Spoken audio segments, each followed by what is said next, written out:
Hey guys, Albert with Rescued Roots. Thank y'all for joining me today. Um, Tigger is in the background. He's resting. Tigger, say hi. Tigger, he's asleep. He doesn't want to say hi. So in this video, I am going to be repotting my Oncidium orchids. That is just a genus or a common name. I don't know the species of this because it was unlabeled. Watch my last video if you don't know what I'm talking about. So right now I am just cutting all these dead roots. Notice that the dead roots are brown, the live roots are white. If you were to look really closely, well those are dead too. Ugh. If you look really closely, the live roots will have a green little tip at the end. That's actually a growth point for the roots. This is not a very good plant actually. I got it on clearance. I don't know. I have mixed feelings about buying clearance plants. Like, I literally don't buy the healthiest plants because they get on sale, but at the same time I'm like, do I really want all this work? It just makes me so sad the way the plant industry, they just make it seem like plants are disposable. Okay.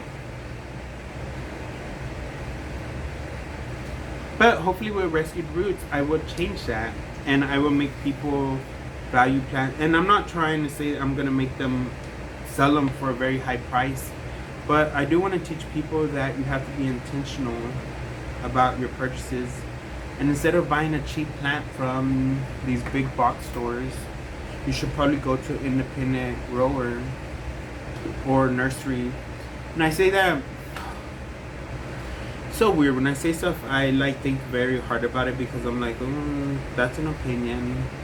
But so like you can go to these nurseries, and even these nurseries, they actually don't care. They're just places to make profit.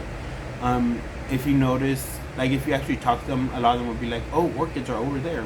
That's all I know about them. If somebody doesn't know about the product, you probably shouldn't be buying anything from them. And I hate to say that, but we gotta be a lot more conscientious. I hope I'm saying that right. I don't use that word in my everyday talk.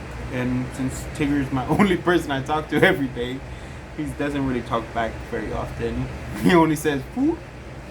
You gotta be very conscientious about where you're spending your money, because at the end of the day, some businesses prioritize profit over people, and it's really sad right now. I'm in a situation right now where I'm on FMLA. I'm not gonna say where I work, but maybe that might be the situation I'm in. And so many of these businesses, these big corporate businesses, are really, they care about profit a lot more than they do the people. And it was really interesting. The other day I was at a big box store. I literally make friends everywhere I go. I just talk to people and they literally tell me their deepest, darkest secrets, and I'm like, I'm bipolar. That's literally what I lead with. After someone tells me something that I kind of feel comfortable with, I'm like, I'm bipolar.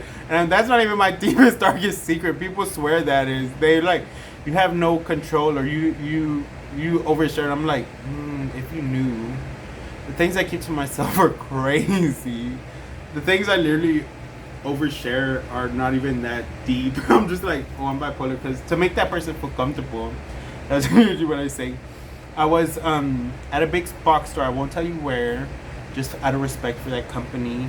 They had so all these big corporations. Every business right now is having spring sales, right? Because they want to attract people. And the thing is that with sales, there's always a gimmick. And that's anything. Any business, there's a gimmick. That's like what sets you apart from anywhere else. So say if I Rescue Roots,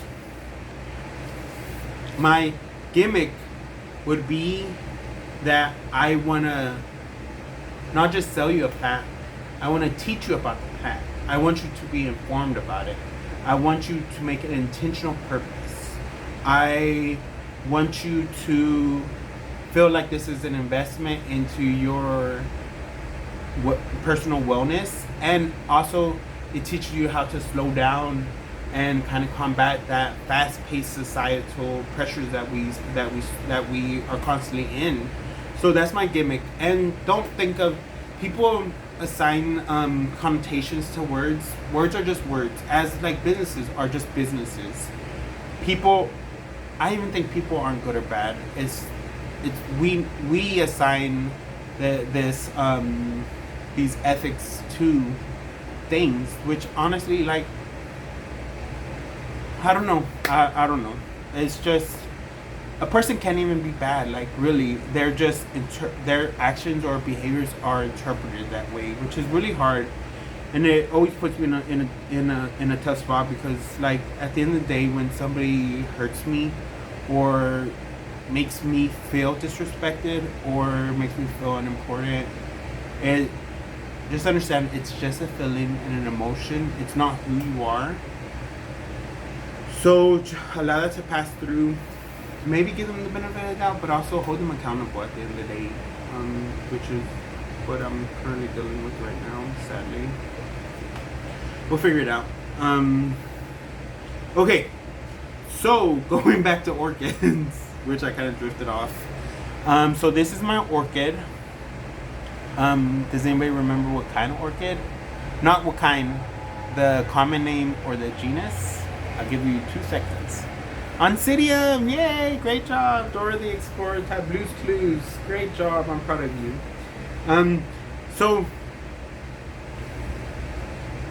let's see.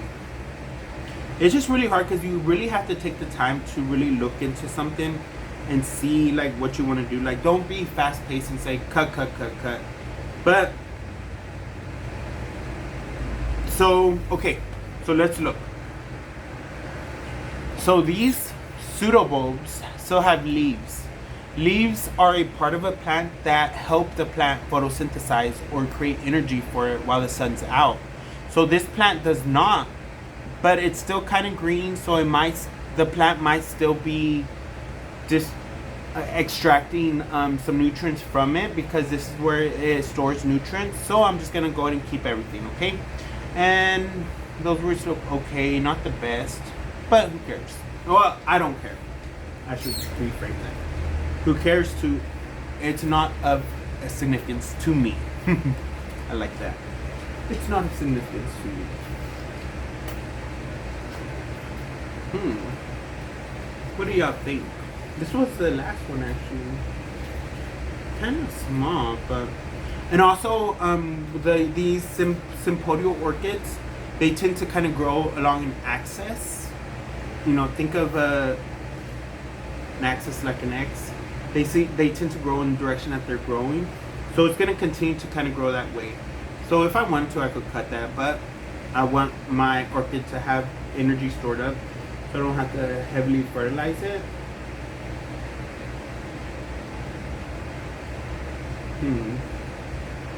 Yeah, I'm okay with this. And some people will wash these pots because they don't want to spread disease, and I'm just like, I don't know. At the end of the day, if you're so conscientious about spreading diseases, you might just make a disease resistant thing. Like, that's what happened in human medicine with antibiotics. That's why we've overprescribed antibiotics so much that now there are antibiotic resistant strains of bacteria. Don't quote me on that. But the veterinarians at my job are always saying, like, everybody goes in and they're like, can I get antibiotics and payments? And that's like, it's not really necessary. If your body's healthy, it's gonna not need antibiotics. Which a lot of people don't think that they're healthy enough. Okay, so going back to orchids for the 20th time. So these are notice these roots are very thin, as opposed to like the Vanda or the Phalaenopsis. These are very fat and juicy, so these need less water because they store more water. So this one, for the medium, I'm gonna choose to do a lot more sphagnum moss. And I'm just gonna kind of set that in there, loosely, airy, so that way they can breathe. I don't want to smother them. If y'all remember, like 3 videos ago, I showed y'all when I took it out, and that's why roots will die off, because they're smothered. In my opinion, is that the shipping, the big stores, they get them smothered so that way it's easier to retail them, because then stuff isn't falling out and they don't have to do it. But if you can even put a little bark in it to make it a little airy and prevent it from smothering. I like it. What do y'all think? So cute. An oncidium. And now I bought these oh no, my little grilled tail succulent. I need to put that somewhere. Ugh, there's so much going on. There's always so much going on. Oh, so I bought these off at I'm not gonna say where, but they're just plastic containers, and I was like I had bought these compostable ones, and I was just like, they stay wet. And like if I was like not using them very often and not looking to, like, I reuse everything, so plastic is okay for me, even though it there's an ecosystem problem going on with recycling or resources. I actually recycle, reuse, reduce, so I use my resources appropriately. Okay, so now for this one, I kind of want to experiment actually, and I wanted to do some to encourage roots. I'm gonna put some. Hey, where is it? Oh, I'm out. Oh, okay. I'll be right back. Let me.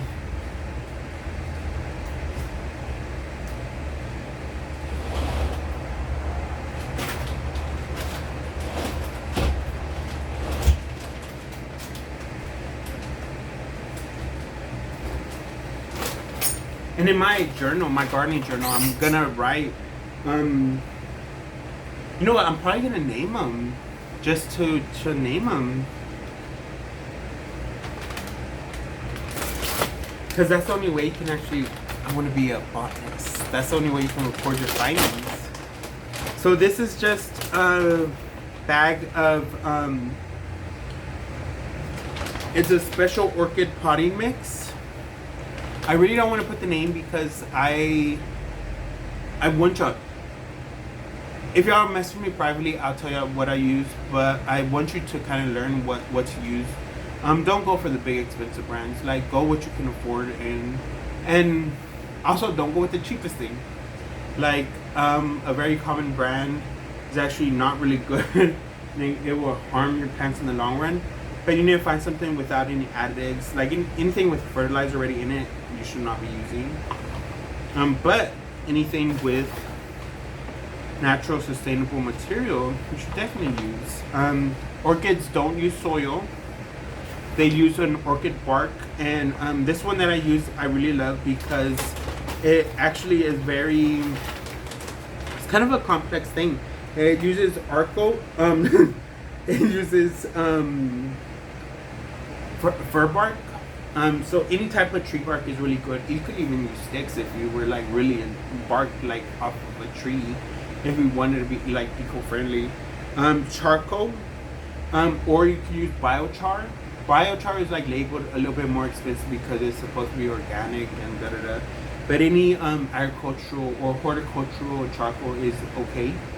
And then I believe this is humus or horse perlite. Horse perlite helps with airflow, and it prevents compaction. And then I like to add my sphagnum moss. And actually, guys, I just learned this. I was like shopping, and the other day and when I say other day, I mean like 10 years ago.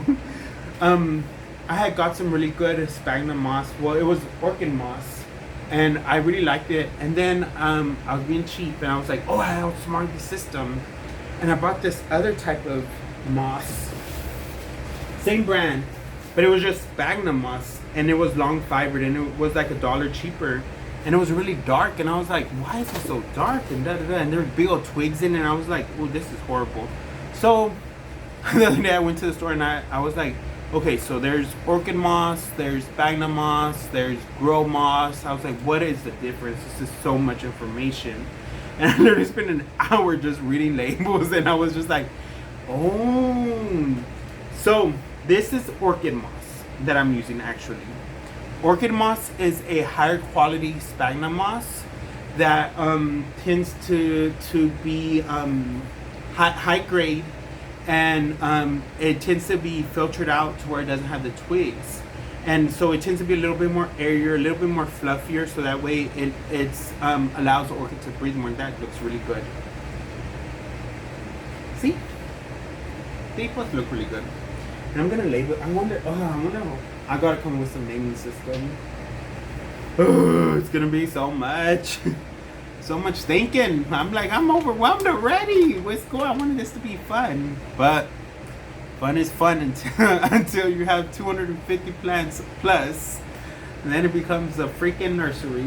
My apartment literally has more plants than some nurseries. I'm just like, why? Why do I do this to myself? Going back. So then, orchid moss is a higher quality sphagnum moss. It doesn't have sticks. And then sphagnum moss is a lower quality, and it can be long fibered is better than short fibered. It just means it's not cut up and diced up. But long fiber is easy to use poly medium. It's good for lining hanging baskets, growing seedlings, and decorative soil coverings. So it helps retain soil moisture and nutrients. But for orchids, you should use orchid moss. And then another brand it was even cheaper than this bag of sphagnum moss. It just said grow moss, and I was just like, grow moss? What is that? That's just sphagnum moss. It was really interesting though. Whenever you get sphagnum moss, and some of y'all might not even know what sphagnum moss is. So sphagnum moss is a natural resource. I'm still learning about what it is. It's a type of moss, and it's usually from really tropical areas. The one that I'm using is from Chile.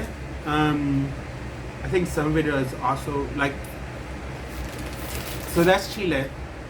And then I've even read that some super high quality one is from New Zealand. Who knows? Maybe that's just because New Zealand is not Chile and they're trying to say that indigenous culture is not the best, but I would prefer Chile sphagnum moss over New Zealand's sphagnum moss, so that way it's less international travel, and gotta support my culture. Like literally being culturally sensitive, I'm like, yeah, Chile, they probably don't use no types of fertilizers because they just rely on the natural resources, because culturally speaking, that's what other cultures around the world does. But I don't know anything about New Zealand. I'm not saying nothing bad about New Zealand. I just know all the movie places go there to film. Like, I think that's where Lord of the Rings was filmed, and Harry Potter was too. Maybe, I think, if I'm right or if I'm wrong. I'm probably gonna watch it. I need to watch the third Lord of the Rings, and I want to watch Harry Potter so bad, but I don't freaking. When the author made that statement about transgender people, it really hurt my feelings. I myself don't identify as transgender, but when I was a little non-binary thing, I actually relied very heavily on those books, because I was like, maybe I'm a wizard, and that's why I'm so different. And maybe I am a wizard, because I'm still very different, but it just really hurts my feelings that people forget that when they come to power, that before they had power, they forget how important it is to have community and to belong. And I felt like the author of those books, she created a community and a generation of people that were didn't know they were gay, they didn't know they were queer, they didn't know they were lesbian, they didn't know, I don't know, she really popularized being different, and it really hurts my feelings that as soon as she becomes this really big, powerful woman, she starts having these really strong opinions. You should have had those opinions when you first started, so that way nobody would have made you rich. Because it's crazy when you have money, you think you're allowed to be opinionated. But if I would have known that, I would have never even looked at the books. And it really hurts me to say that, because I really love the material and what it encouraged. But I don't support people like that. Like, if you ever try having power over another person or saying somebody else is not what they want to be, then guess what? I have no room to support you in anything. Because that's the ugliest trait about human, is having hate or trying to divide people or even taking away someone else's rights. Okay, so this was about a little bit about everything. I'm gonna probably repot some more orchids, listen to some music for a little bit. I don't want to do this on video because I like to just do my own thing. But thank you for watching, and I hope y'all learned something, okay? Bye, guys. Bye, people. Bye, family. That way it's it's gender neutral. Bye, family.